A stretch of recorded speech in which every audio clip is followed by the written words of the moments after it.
Olá, eu sou Suzana Fátima Styling e gostaria de conversar com vocês hoje a respeito da obra de Raquel de Queiroz, As Três Marias.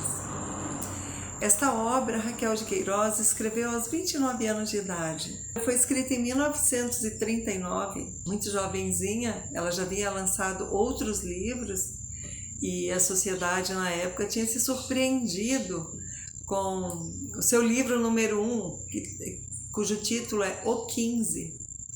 Então ninguém imaginava que uma mulher fosse capaz de criar uma história, de ter um passo tão importante na literatura, né?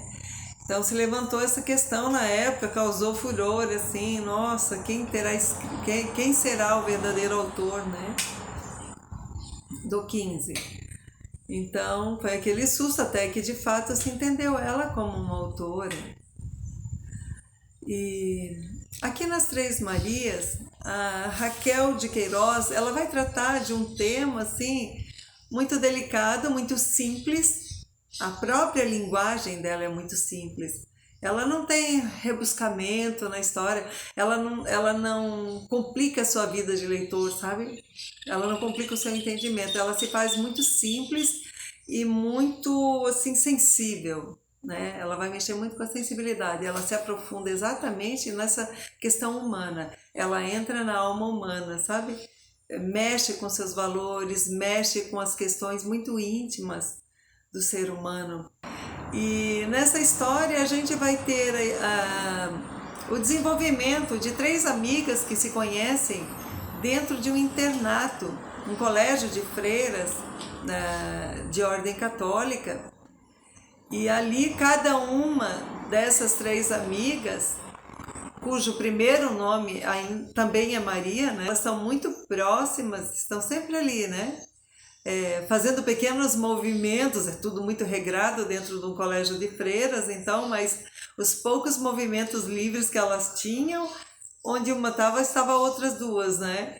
Então, isso fez com que uma das freiras um dia jogasse esse apelido para elas, né? Falou, ei, as Três Marias aí, né? E aquilo para elas foi uma coisa assim, abraçaram aquela ideia.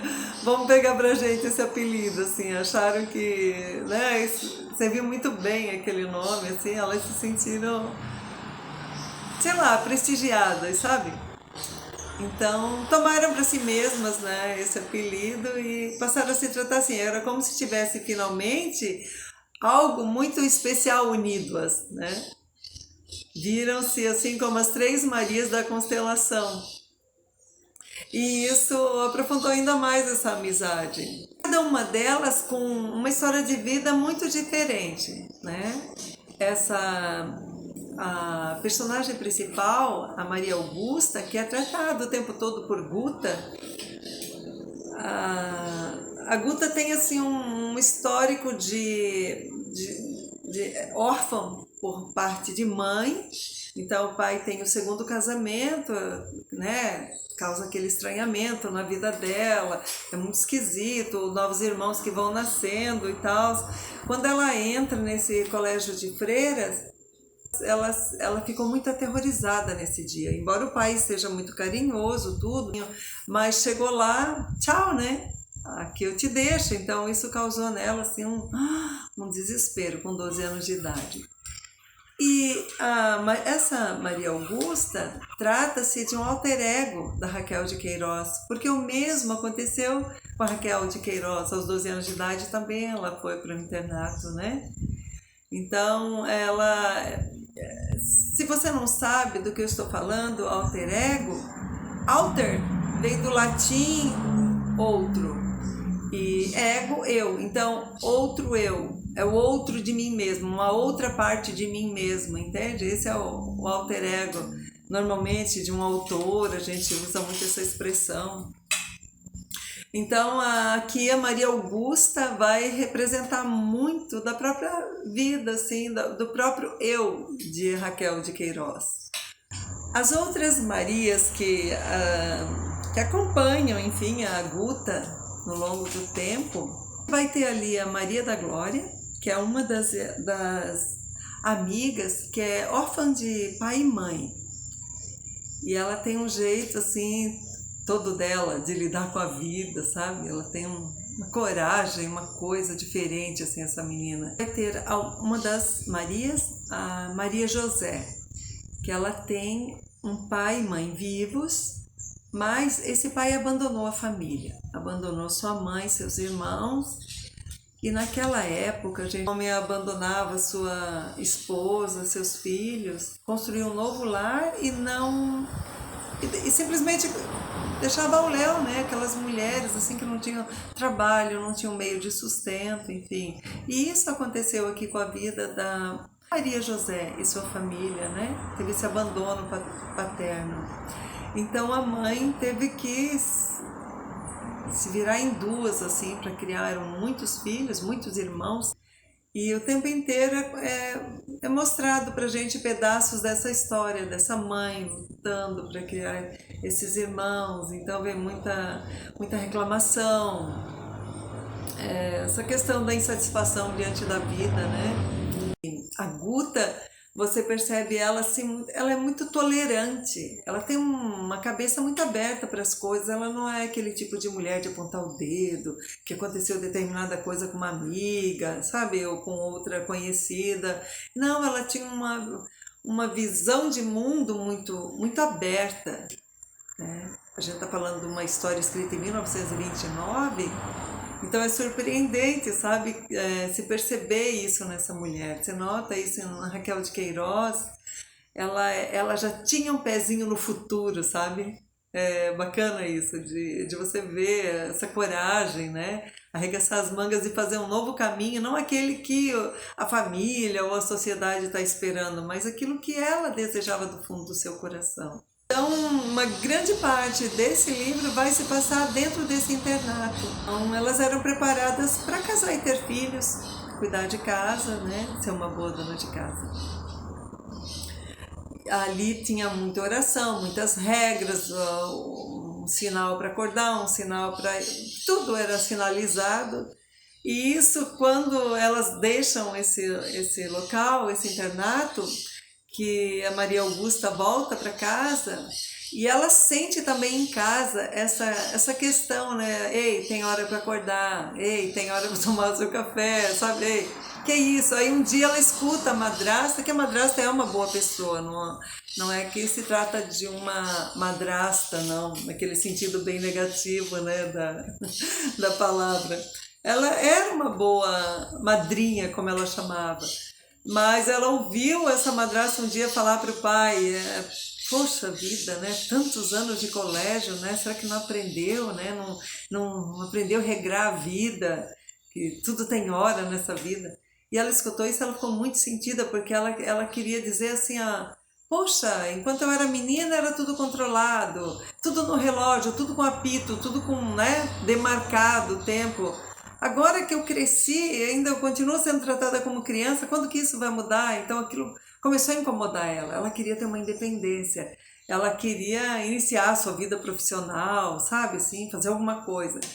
E de fato faz, ela vai seguindo a vida. Então, no longo dessa história, tu vai acompanhando a trajetória de cada uma dessas Marias e de outras Marias daquele internato, cujo nome são outros, claro, mas nesse sentido, entre aspas, né, Marias.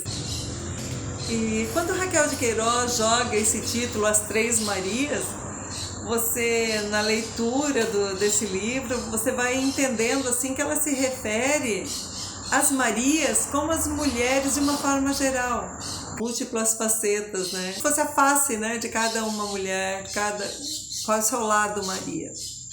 E é isso que ela está tratando aqui. Uma coisa interessante, assim, que enquanto eu li essa obra, eu associava muito a escrita da Raquel de Queiroz com a de Zélia Gattai. Elas têm uma escrita muito simples, sabe, assim? São objetivas, elas escrevem te dando perfeita noção do que elas querem dizer, mas é muito simples. Tem profundidade, tem sensibilidade. Então, se você já leu Anarquistas, graças a Deus, e lembra ainda do modo como é narrada aquela história, eu percebia muita semelhança, assim, sabe, entre essas duas autoras. Achei fantástico, achei muito gostoso isso, porque é bacana muitas vezes você se deparar com uma obra tranquila de ser lida, é um descanso, sabe, para você. Tem obras que te exigem mais, né? E a Raquel de Queiroz, ela foi a primeira a receber o Prêmio Camões, que é o prêmio mais importante de língua portuguesa. Ela foi a primeira mulher a entrar para a Academia Brasileira de Letras em 1977. Então, assim, ela teve muitas coisas como uma pioneira, sabe? No seu caminho, né?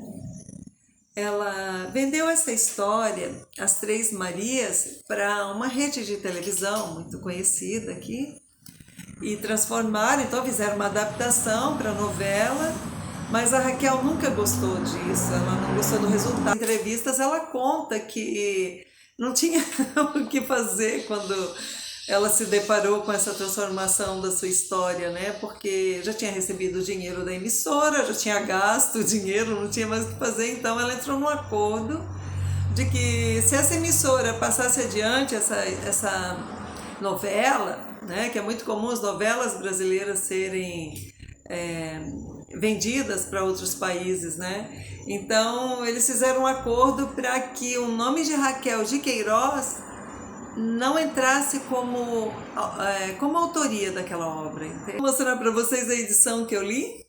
Aqui, ó, As Três Marias, é uma edição muito antiguinha, tá fazendo um reflexo da Abril Cultural. Encontrei esse livro no sebo aqui da minha cidade, no Centro Histórico de São Francisco do Sul. Tem uma galeriazinha ali, e tem coisas muito interessantes. Eu sempre encontro pérolas ali, sabe? E é bacana, eu acho gostoso essa questão de você lidar com livro antigo, com livro usado, sabe? Eu tenho livros aqui que encontrei em sebos assim que são do meu coração. É gostoso você comprar um livro novo, aquela história, né? A gente gosta do cheiro do livro novo, é bacana, né? Mas tem o outro lado também do livro, que ele não é somente a história narrada nele, mas ele tem a própria história, entende? O percurso que ele fez em prateleiras, né? De uma residência e outra. Eu agradeço a sua atenção até aqui, espero que tenham gostado. E na próxima semana eu venho conversar com vocês sobre uma nova resenha. Um grande beijo.